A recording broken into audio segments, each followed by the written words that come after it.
పర్ఫెక్ట్గా ఉడికిపోయినాయి. చాలా గ్రేవీతో సువాసనగా టేస్టీ అయిన గుత్తి వంకాయ కర్రీ అయితే రెడీ అయ్యింది. అడావులు లేకుండా మార్నింగ్ అప్పుడు ఈజీగా 10 మినిట్స్లో రెడీ చేసుకునే గుత్తి వంకాయ కూర అయితే ఇలా చేస్తే టేస్ట్ అయితే అదిరిపోతుంది. రైస్లోకి ఇంకా బిర్యానీ దేంట్లోకైనా మనం వెజిటేబుల్ బిర్యానీ చేసుకుంటాం కదా, దేంట్లోకైనా కూడా చాలా అంటే చాలా బాగుంటుంది. ఇప్పుడు దీనికి కావలసినవి చూసేద్దాం. ముందుగా ఒక మిక్సీ గిన్నె తీసుకుని 2 ఉల్లిపాయలు, ఒక బాగా మగ్గిన టమాటాని కట్ చేసి వేసుకుని బరకగా మిక్సీ పట్టి తీసుకోవాలి.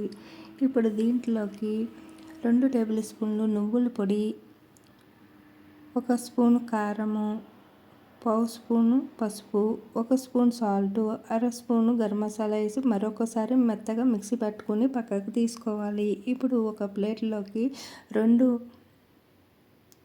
రొమ్మల కరివేపాకు, కొద్దిగా కొత్తిమీర, 4 పచ్చిమిర్చి, పోపు దినుసులు, ఆవాలు, జీలకర్ర తీసుకోవాలి. అలాగే ఒక 10 వంకాయల్ని వాటర్లోకి 4 చీరల కింద కట్ చేసుకోవాలి. కొద్దిగా చింతపండుని కూడా నిమ్మకాయ సైజ్ అంతా వాటర్లో వేసి నానబెట్టుకోవాలి. ఇప్పుడు స్టఫింగ్ పెట్టుకునే విధానాన్ని చూసేద్దాము. వాటర్ నుంచి ఒక్కొక్క వంకాయని తీసి మనం మసాలా పట్టుకున్నాం కదా మిక్సీ గిన్నెలో, దాంట్లోంచి ఇలా తీసుకుని దీంట్లో పెట్టేసుకోవాలి.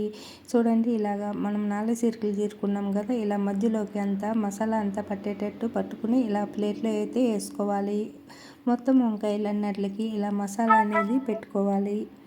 ఇక్కడ చూపిస్తున్న విధంగా అన్నీ కూడా ఇలా మసాలా పెట్టడం వల్ల మనకి బాగా ఫ్రై అయ్యి మసాలాతో పాటు వంకాయ తినేటప్పుడు చాలా బాగుంటుంది. ఇవన్నీ ఇలా రెడీ చేసుకున్న తర్వాత మనము చింతపండుని కూడా రసం తీసి పెట్టుకున్నాము. ఇక్కడ చూస్తే మనకి అన్ని పెట్టగా కొద్దిగా మసాలా అయితే మిగిలింది కదా, అది మనం వేపేటప్పుడు ఇందులో వేసి వేపుకుందాము. ఇప్పుడు తయారు చేసే విధానాన్ని చూసేద్దాము. ముందుగా నేనైతే కుక్కర్లో రెడీ చేస్తున్నాను కాబట్టి కుక్కర్ గిన్నె తీసుకుని పావు కప్పు నూనె వేసి నూనె వీటెక్కిన తర్వాత పచ్చిమిర్చిని, అలాగే పోపు దినుసులని, కొత్తిమీరని, కరివేపాకుని వేసి వేపించుకున్నాం. అవి కాస్త కలర్ చేంజ్ అయిన తర్వాత ముందుగా మనము మసాలా పెట్టుకున్న వంకాయలన్నిటిని ఇందులో ఈ నూనెలోకి వేసుకుని ఇలాగ వేపించుకుందాము. వంకాయలన్నీ కాస్త కలర్ చేంజ్ అయిన తర్వాత మనకి వంకాయలు బాగా వేగిన తర్వాత మిగిలిన మసాలా ముద్దను కూడా వేసి వేపించుకుందాము.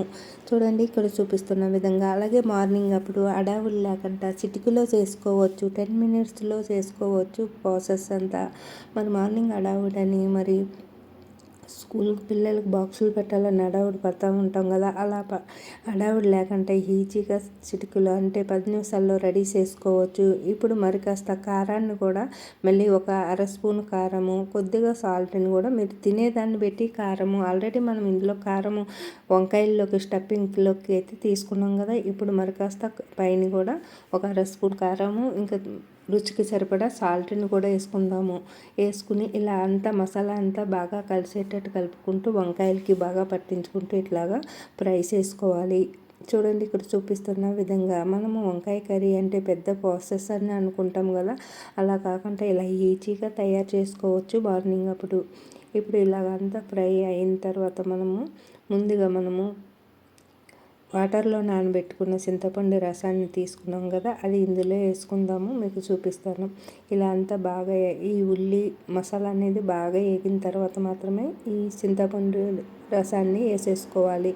ఇంకా మనం గిన్నెలో అనుకోండి పులుసులాగా పెట్టుకోవచ్చు. మన కుక్కర్లో కాబట్టి ఎంత వేసామో అంతనే మనకి ఉంటుంది కాబట్టి ఇంతనే నేను కొద్దిగా వేసుకుని ఇలా అంతా బాగా కలిసేటట్టు కలుపుకుని మూత పెట్టేసి ఒక 2 విజిల్స్ వచ్చేటంత వరకు ఉంచి ఆవిరిపోయిన తర్వాత మూత తీసి చూస్తే చూడండి మనం ఎంత వేసామో అంత ఉంది. చక్కని గ్రేవీతో చూడండి, వంకాయలు కూడా పర్ఫెక్ట్గా ఉడికిపోయినాయి. చాలా గ్రేవీతో సువాసనగా టేస్టీ అయిన గుత్తి వంకాయ కర్రీ అయితే రెడీ అయ్యింది. అడావులు లేకుండా మార్నింగ్ అప్పుడు ఈజీగా 10 మినిట్స్లో రెడీ చేసుకునే గుత్తి వంకాయ కూర అయితే ఇలా చేస్తే టేస్ట్ అయితే అదిరిపోతుంది. రైస్లోకి ఇంకా బిర్యానీ దేంట్లోకైనా మనం వెజిటేబుల్ బిర్యానీ చేసుకుంటాం కదా, దేంట్లోకైనా కూడా చాలా అంటే చాలా బాగుంటుంది. మరి వంకాయ అంటే ఇష్టపడిన వాళ్ళు ఉంటారా చెప్పండి. మరి ఈ వీడియో నచ్చితే లైక్ చేయండి, షేర్ చేయండి, మీరు కూడా ఒకసారి ట్రై చేయండి.